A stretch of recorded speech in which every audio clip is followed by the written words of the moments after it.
ನಮಸ್ಕಾರ ಸ್ನೇಹಿತರೆ, ನಮ್ಮ ಚಾನೆಲ್ಗೆ ಸ್ವಾಗತ. ಇಂದು ನಾವು ಸಿಇಟಿ 2026 ಮತ್ತು ಕ್ರೈಸ್ 2026ಗೆ ಅರ್ಜಿ ಸಲ್ಲಿಸುತ್ತಿರುವ ಪರಿಶಿಷ್ಟ ಜಾತಿ ಎಸ್ಸಿ ಅಭ್ಯರ್ಥಿಗಳಿಗೆ ಅತ್ಯಂತ ಮಹತ್ವದ ಮಾಹಿತಿಯನ್ನು ತಿಳಿಸಿಕೊಳ್ಳಲಿದ್ದೇವೆ. ಕರ್ನಾಟಕ ಪರೀಕ್ಷಾ ಪ್ರಾಧಿಕಾರ ಕೆಇಎ ದಿನಾಂಕ 20 ಜನವರಿ 2026ರಂದು ಒಂದು ಪ್ರಮುಖ ಸ್ಪಷ್ಟೀಕರಣ ಅಧಿಸೂಚನೆಯನ್ನು ಬಿಡುಗಡೆ ಮಾಡಿದೆ. ಕರ್ನಾಟಕ ಸರ್ಕಾರದ ಆದೇಶ ಸಂಖ್ಯೆ ಸಕ ಇ08 SLP 2024 ದಿನಾಂಕ 25 ಆಗಸ್ಟ್ 2025 ಅನ್ವಯ ಪರಿಶಿಷ್ಟ ಜಾತಿ ಅಭ್ಯರ್ಥಿಗಳಿಗೆ ಆಂತರಿಕ ಮೀಸಲಾತಿ ಜಾರಿಗೊಳಿಸಲಾಗಿದ್ದು, ಎಸ್ಸಿ ಅಭ್ಯರ್ಥಿಗಳನ್ನು ಈ ಕೆಳಗಿನ 3 ವರ್ಗಗಳಾಗಿ ವಿಂಗಡಿಸಲಾಗಿದೆ: ವರ್ಗ ಎ, ವರ್ಗ ಬಿ, ವರ್ಗ ಸಿ.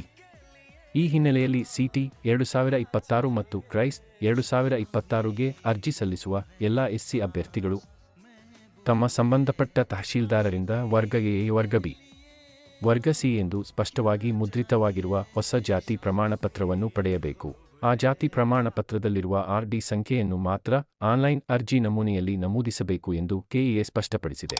ಆದರೆ ಕೆಇಎ ಗಮನಿಸಿದಂತೆ ಕೆಲವು ಅಭ್ಯರ್ಥಿಗಳು ಹಳೆಯ ಜಾತಿ ಪ್ರಮಾಣಪತ್ರದ ಆರ್.ಡಿ ಸಂಖ್ಯೆಯನ್ನು ನಮೂದಿಸುತ್ತಿದ್ದು, ಆ ಪ್ರಮಾಣಪತ್ರಗಳಲ್ಲಿ ವರ್ಗ ಎ, ಬಿ ಅಥವಾ ಸಿ ವಿವರಗಳು ಇರುವುದಿಲ್ಲ.